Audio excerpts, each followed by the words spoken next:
大家好，歡迎翻到嚟曼聯花生台，繼續有個水哥喺度講波。曼聯嘅今季成績咧就塵埃落定啦。雖然咧仲有一場聯賽比賽，但已經咧就再改變唔到任何嘢啦。聯賽今季成績咧就會定格喺下游嘅位置，僅僅咧就高過咧降班區咧就少少。而聯賽杯同埋足總杯啦，都分別咧就早早出局，而歐霸咧就未竟全功。晉級嘅過程咧有個咧非常熱血嘅經歷，但終極一戰咧卻係表現咧就令人失望，最終咧就四大皆空啦。今季下季咧亦會完全脫歐。而球隊嘅陣容咧，今個夏天咧預計咧變動咧就會非常大嚇。阿摩連嘅主教練個位啦，根據睇翻最新嘅各路消息，據指咧仍然咧係獲得咧曼聯高層嘅繼續支持。而尋晚呢都特登咧就喺 Channel 呢邊啦，同埋喺 Fresh 嘅嗰邊咧都發起咗投票。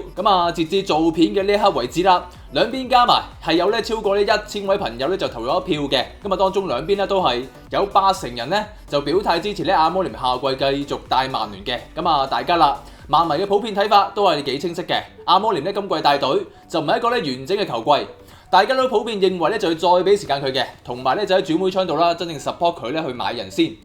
之後再睇埋下一季啦，隊波嘅表現係點咧，先至咧可以再作定奪。係啦，阿摩連如無意外咧，佢個主教練位咧就將會繼續，但球員方面咧就今次咧就唔係講出面嘅轉會消息啦，而係同大家咧 recap 翻幾個咧陣中主要球員喺前晚場波之後賽後訪問咧就講咗啲乜嘢，包括有加拿祖啦、班奴同埋蘇爾都有所暗示嘅。今次啦，會同大家咧詳細睇睇佢哋咧就講咗啲乜嘢，有可能咧陣中咧即係大部分球員都有或多或少嘅離隊嘅可能性。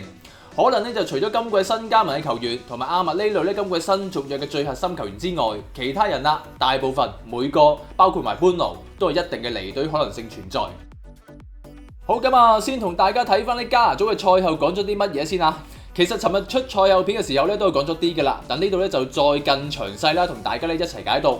加拿祖咧賽後訪問時咧就係明言，今季咧的確咧就係踢得好垃圾，甚至喺聯賽咧每隊對手佢哋咧都贏唔到。而佢講到決賽咧指出咧20分鐘嘅時候咧，明顯咧就係好不滿嘅啦，提到自己喺成個歐霸晉級過程咧都有幫助球隊，但唔明點解決賽咧出得20分鐘。然後啦，最後最關鍵嘅一句咧就係佢話咧會享受咗夏天嘅休季假期先嘅，然後睇下咧就會發生啲乜嘢。係啦，都差唔多就講到明㗎啦。最後嘅一句係意有所指，係話咧未必一定會繼續留喺曼聯咁話。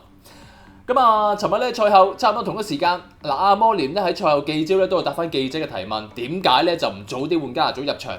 阿摩連咧答翻咧就話啦，馬後炮咧當然就好容易，同埋阿摩連咧特別提翻4強嘅時候，早段係邊個炒咗個最大機會啊？意指加拿祖之前嘅比賽表現都有問題。阿摩連咧有進一步解釋嘅，出萬字咧就係可以令隊波咧更加 compact， 效果咧就好似增加多一個中場球員咁。呢個咧就係佢揀萬字正選嘅理由。係啦，再一次啦，球員同埋主教練之間又好似呢度啲隔空對質咁。雖然咧我唔確定佢兩個賽後訪問嘅先後次序，但好明顯地啦，加拿祖咧就係不滿咧自己決賽做後備，而阿摩連就堅持自己揀萬字正選嘅原因，兩邊咧就各自有各自嘅理由。而最差嘅一點就係呢啲矛盾，尋日條片咧都有講㗎啦。本應咧就係留翻喺自己隊入邊咧就內部解決嘅，但而家咧又再一次，曼聯近年常見嘅，再一次咧升級玩到球員同埋主教練又係好似公開對質咁。而加拿祖咧對上嘅轉會東窗咧就已經盛傳過咧有機會離隊㗎啦。加上而家位置安排亦唔係加拿祖咧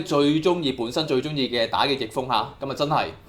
加拿祖夏天如果係會離隊咧，而家睇咧再一次咧就可能性咧大大提高，同埋啦。本身一直係由上個冬窗都有傳，曼聯管理層對加拿祖同埋美奴嘅取態咧，兩位自家青訓嘅球星咧都係價錢合適咧就有得傾嘅，定位咧就唔係非賣品。睇睇啦，加拿祖嚟緊夏天就會乜嘢情況？留意翻加拿祖咧，我知大家咧都覺得佢咧把握力差，但留意翻下加拿祖今季咧仍然係我哋隊中咧 G+A 咧總數第2多嘅球員，冇埋佢嘅話，對曼聯嘅影響有幾大咧？或者咧就好難預計。而個人嘅取態咧都係本身咧我都係想留加拿祖嘅，但如果公開反台嘅話，咁就乜都冇得傾㗎啦，以球隊嘅紀律行先。跟住另一個咧有喺賽後講嘢嘅球員咧就係班奴，佢賽後咧就特別提翻，只要隊波咧繼續要佢嘅話，佢咧就會一直留低。但如果隊波咧決定咧係時候分道揚鑣嘅話，想 cash in 咧拎翻錢去買其他人或者乜嘢原因都好，佢都會接受，表示咧足球世界咧有時就係咁樣。班奴喺呢個時候咧再講呢樣關於會唔會離隊嘅 comment 咧，又係幾可圈可點嘅。畢竟前排先傳完沙特咧想買嘅時候，阿摩連咧先實牙實齒咧就話會留班奴嘅。但而家般奴自己又特登提翻起，咁就有啲唔係咁尋常啦。特別就係輸完歐霸決賽之後，意有所指咧話，如果球隊決定賣佢嘅話咧，聽落咧就唔似係一般地咧隨口講，而係有機會曼聯高層嗰邊咧，或者會唔會咧就真係審視緊一切嘅可能性呢？好簡單，輸咗歐霸決賽之後，下季咧就冇得再打歐聯啦，收入咧就少咗一大筆。同時咧仲有好多其他 sponsor， 例如大家有留意開嘅話咧，應該都知道 Adidas 咧份約據指咧就係按球隊表現咧嚟計價嘅。有份踢歐聯或者歐戰，同埋乜都冇咧，淨係踢聯賽嘅話咧，嗰個贊助嘅金額咧就會好大差別。咁啊當然一切都明嘅，冇歐戰咧就代表咧曝光度咧就會減少，人哋贊助合約咧個價錢咧會照計翻咧都係可以理解。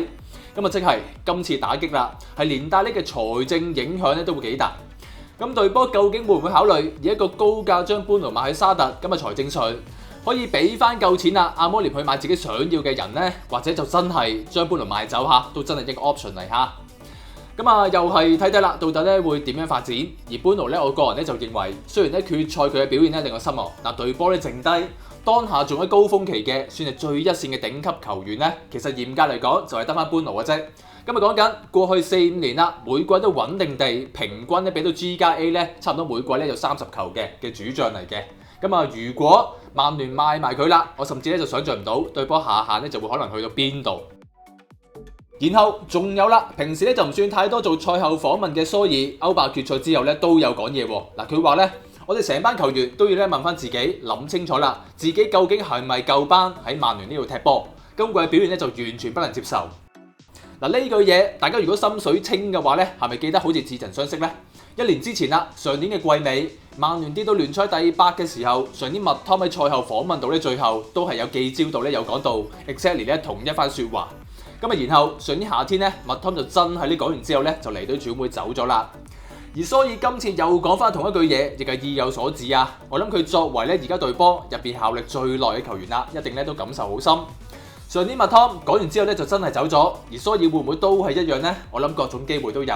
嗱，所以講真啦，我之前咧都有提過，打左中堅咧就嘥咗佢嘅側擊助攻能力，而打左翼位佢又冇咁嘅體能，再加上傷病史啦，根本咧就冇可能恆常咁樣打左翼位。咁啊，所以個定位喺而家隊波可能咧都要再諗清諗楚，究竟要點樣行落去啦。咁啊係啦，加拿祖啦、般奴、蘇爾各自咧都喺賽後講話度咧意有所指。夏天嚟緊，真係隊波咧乜都有可能發生啊！邊個會走，邊個會留呢？隨時咧可能會有幾大幅度嘅，甚至誇張啲講，差唔多就散兵。咁啊，大家就繼續關注落去啦。好啦，今次就講住咁多先。想支持我嘅話，就可以加入 Patreon 做會員，或者 join 翻呢個 YouTube 會員都得嘅。感謝支持先。好，我哋下條片再見。